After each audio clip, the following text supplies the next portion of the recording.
Hello मेरे प्यारे प्यारे दोस्तों। Welcome to your favourite YouTube channel paramedical Sarathi. दोस्तों आज अपना नर्वस सिस्टम का एक और एक्सटेंशन पार्ट यानी अपने सेंसरी ऑर्गन्स यही वाला चैप्टर देखेंगे। ठीक है, सेंसरी ऑर्गन यानी जब मैंने संवेदी अंग। संवेदी अंग कौन कौन से भाई? अपने आँख है, कान है, नाक है, जीभ है, उनको हम आज डिटेल में देखेंगे। ठीक है, चलो स्टार्ट करते हैं। देखो सेंसरी ऑर्गन्स यानी संवेदी अंग ये क्या है भाई? ये अपने संवेदी अंग विशेष संरचना यानी एक स्पेशलाइज स्ट्रक्चर होते हैं जो कि बाहरी उत्तेजनाओं का पता लगाते हैं और उन्हें संसाधित कर मस्तिष्क को भेजते हैं। यानी हम जो भी देख रहे हैं, जो भी सुन रहे हैं, जो भी हमें टेस्ट आ रहा है, सूचनाओं को उनकी स्टिमुलेशन को हमारे ब्रेन तक और ब्रेन से फिर हमें उस चीज का पता बताते हैं कि ये हम क्या देख रहे हैं। ठीक है, ये होते हैं अपने सेंसरी ऑर्गन्स। सेंसरी ऑर्गन क्या क्या है? अपने आँख है, कान है, नाक है, जीभ है, उसके अलावा अपनी स्किन है। स्किन का मैंने एक अलग से पार्ट बना दिया, स्किन एंड अपेंडिजेस, आप उसे भी चेकआउट कर सकते हो, मेरे चैनल पे अवेलेबल है। ठीक है, इसके अंदर आज हम देखेंगे अपने आँख, अपने कान, अपने नाक और जीभ। ठीक है, आँख का क्या काम? अपनी हियरिंग हो गई, स्किन का अपना टच हो गया, नोज का स्मेल हो गया, आई का विजन हो गया और टंग का टेस्ट। ये अपने सेंसरी ऑर्गन्स एक एक करके देखते हैं। स्टार्टिंग करते हैं आई से। आई क्या है? आई अपना एक संवेदनशील अंग है, प्रकाश को पहचान कर अपने को विजन बनाने में हेल्प करता है। ठीक है, ये अपना आई। आई की 3 लेयर्स, आउटर, मिडिल और इनर। आउटर लेयर को बोलते हैं स्क्लेरा, मिडिल लेयर को बोलते हैं कोरॉइड और इनर लेयर को बोलते हैं रेटिना। ठीक है, आउटर लेयर को बोलते हैं sclera, then choroid, then retina. इसका ये डेंस कनेक्टिव टिश्यू का बना होता है और ये एंटीरियर पोर्शन में प्रेजेंट होता है यानी कॉर्निया के। ठीक है जी, यहाँ पर देखो, ये अपनी स्क्लेरा हो गई, अपने आँख की सबसे आउटर लेयर स्क्लेरा। फिर मिडिल लेयर हो गई अपनी कोरॉइड और इंटरनल लेयर हो गई ये येलो वाली अपनी रेटिना। तो वही चीज़ यहाँ पर लिखा है, स्क्लेरा अपनी डेंस कनेक्टिव टिश्यू से बनी होती है और एंटीरियर पोर्शन होती है। फिर कोरॉइड के अपने, इसके अंदर मेनी ब्लड वेसल्स यानी ये जो ब्लड वेसल्स होती हैं अपने मेनली किसमें होती है? कोरॉइड में। ये देखो यहाँ पर रेड कलर की दिख रहा है अपनी कोरॉइड लेयर। और इनर होगी रेटिना, ये क्या करती है? विजन यानी अपने देखने का काम कौन करती है? रेटिना करती है। अब यहाँ पर आँख का मेन स्ट्रक्चर, इसकी एनाटॉमी पूरी समझेंगे इसी फिगर से। ठीक है, स्क्लेरा होगी अपनी आउटर लेयर, कोरॉइड हो गई मिडिल लेयर और इनर हो गई अपनी रेटिना। ये तो अपनी 3 लेयर हो गई। उसके अलावा क्या क्या होते हैं? 2 चैम्बर होते हैं आँख में। एक को बोलते हैं अपनी एंटीरियर चैम्बर और एक होती है वाइट्रस चैम्बर। एंटीरियर चैम्बर में होता है एक्वस ह्यूमर और इंटरनल चैम्बर में होता है वाइट्रस ह्यूमर। ठीक है, ये अपनी 2 चैम्बर। इसके अलावा एक लेंस प्रेजेंट होती है। लेंस एक मसल से अटैच होती है जिसको हम बोलते हैं आइस, यानी इस लेंस की मूवमेंट को और कराता है अपनी आइरिस कराता है। और उसके बाद होती है अपनी कॉर्निया।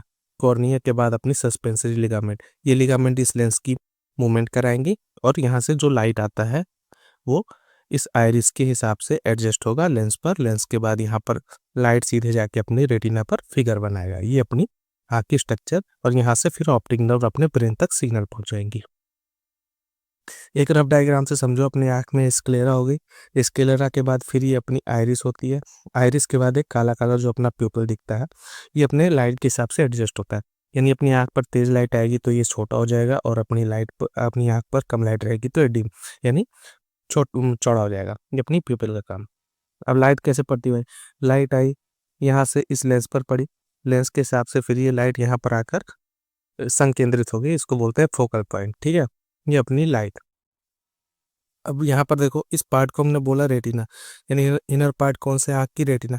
रेटिना पर लाइट बनी तो अब रेटिना को हम जूम करके देखें कि क्या क्या है। बिल्कुल देख सकते हैं, लाइट पड़ी रेटिना पर। रेटिना के अंदर 3 सेल होती हैं, गैंग्लियोनिक सेल, बाइपोलर सेल और फोटो रिसेप्टर सेल। सबसे आखिरी में होती है फोटो रिसेप्टर सेल, इन्हीं को हमें डिटेल में पढ़ना है। ठीक है, देखो जब फोटो रिसेप्टर सेल ये तो अपने विजन बनाई, अपनी कलर को पहचाना, उसके बाद इसने नर्व को भेजा बाइपोलर सेल के पास, बाइपोलर सेल से आया गैंग्लियोनिक सेल में, देन ऑप्टिक नर्व होके हमारे ब्रेन तक चला गया। ये हो गया अपना आई का देखने का विजन। अब फोटो रिसेप्टर सेल को हम डिटेल में देख रहे हैं, क्या क्या है भाई इसके अंदर? रॉड्स है।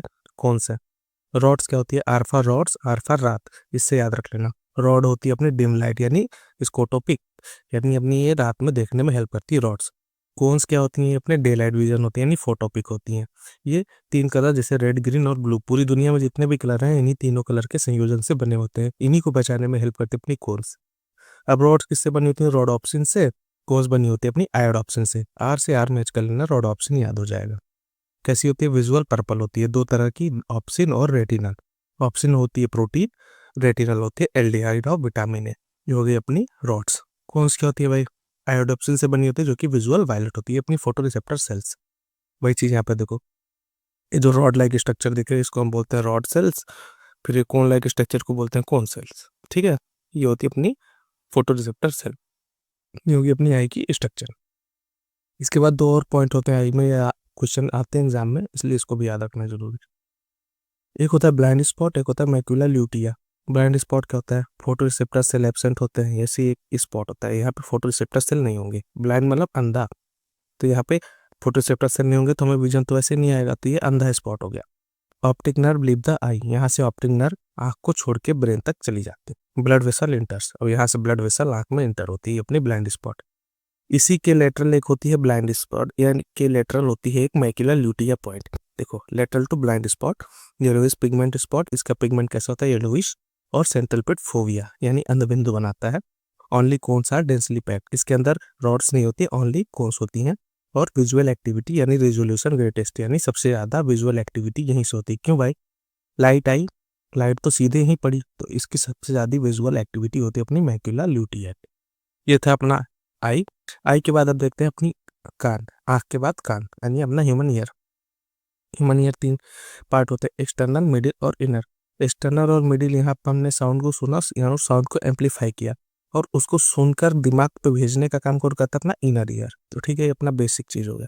अब देखते हैं एक्सटर्नल ईयर में क्या क्या, ईयर पिन्ना हो गई, ऑडिटरी मेटस हो गई, और टिम्पैनम, ये अपनी external ear. Tympanum ear ossicles, यानी अपने जो तीन हड्डियां पड़ी थी काट की। मेलियस इनकस स्टेपिस, स्टेपिस अपने कान की सबसे छोटी हड्डी होती है। इनर में होती है लेबेरिंथ, दो तरह की, बोनी लेबेरिंथ एंड मेम्ब्रेनस लेबेरिंथ। इस फिगर में समझो, जैसे ये बाहरी परत होगी इसको हम बोलते हैं बोनी लेबेरिंथ, इंटरनल को बोलते हैं मेम्ब्रेनस लेबेरिंथ। ठीक है, दो फ्लूइड इसके अंदर होते हैं, बाहरी के अंदर पेरीलिम्फ और इनर के अंदर एंडोलिम्फ। ठीक है, ये होती है अपनी इनर ईयर। अब एक रफ डायग्राम से समझते हैं कहाँ क्या क्या है। सबसे पहले अपनी आती है कर्ण पल्लो, यानी ईयर पिन्ना बाहरी, और यहाँ से लेके ये अपने टिम्पैनम यानी कर्णझिल्ली तक होते ही अपनी एक्सटर्नल ईयर। एक्सटर्नल ईयर, उसके बाद देन आती है अपनी मिडिल ईयर, मिडिल ईयर के बाद आती है अपनी इंटरनल ईयर। एक्सटर्नल ईयर ने और मिडिल ईयर में अपने साउंड एम्पलीफाई हुए और सुनने का काम करेगा इंटरनल ईयर। और यहाँ से एक ट्यूब निकलती है जिसको बोलते हैं यूस्टेचियन ट्यूब, ये अपने लैरिंग्स में वापस चली जाती है।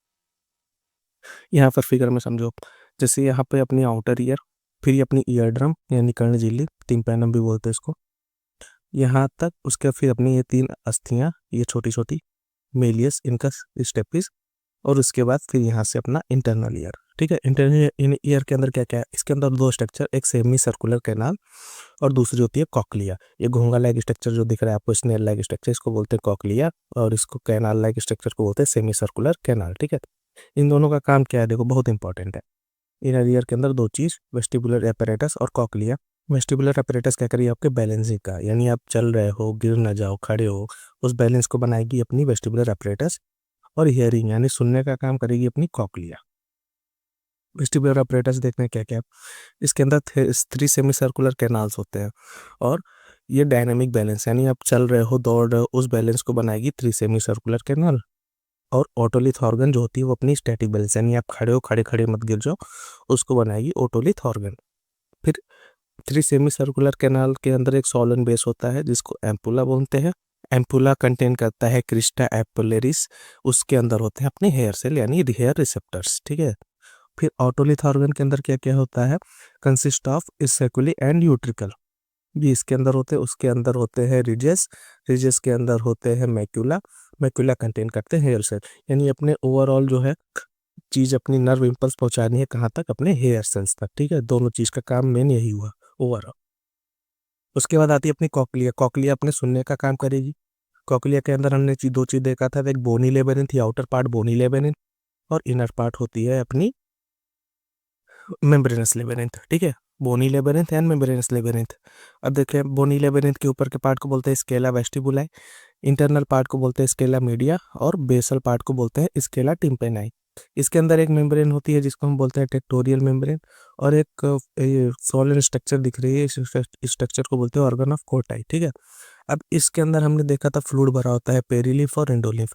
तो हम सुनने का काम मेनली कैसे हुआ, जैसे इसके अंदर फ्लूइड हुआ तो हमने जो भी चीज सुना उसकी वजह से इस फ्लूइड में होती है कंपन, यानी ये फ्लूइड हिलने लगता है। इसकी वजह से क्या हुआ, जो इस मेम्ब्रेन पर जो नर्व सेल्स हैं उनका तब पहुंचा इम्पल्स, और इम्पल्स जनरेट होकर नर्व इम्पल्स ने पहुंचाया अपने ब्रेन तक। अपना मेन काम तो वही है कि ब्रेन तक अपने नर्व जनरेट कराना। तो वही इस फ्लूइड के हिलने से इस मेम्ब्रेन पर लगे नर्व सेल्स आपके ब्रेन तक सिग्नल पहुंचाएंगे अपने हियरिंग का काम। उसके अलावा दो और पॉइंटर्स हैं। ऑल्फैक्टरी रिसेप्टर जो होते हैं वो स्मेल का काम करते हैं, और गस्टैक्टरी रिसेप्टर होते हैं ये टेस्ट का काम करते हैं। तो ये था अपना कान। अब देखते हैं अपनी जीभ यानी टंग। टंग क्या होता है? फ्रीली मूवेबल और मस्कुलर, यानी हम कहीं भी अपने जीभ को अपने मुंह में घुमा सकते हैं, यानी फ्रीली मूवेबल होती है, और मस्कुलर होती है, यानी इसके अंदर हड्डियां नहीं पाई जाती।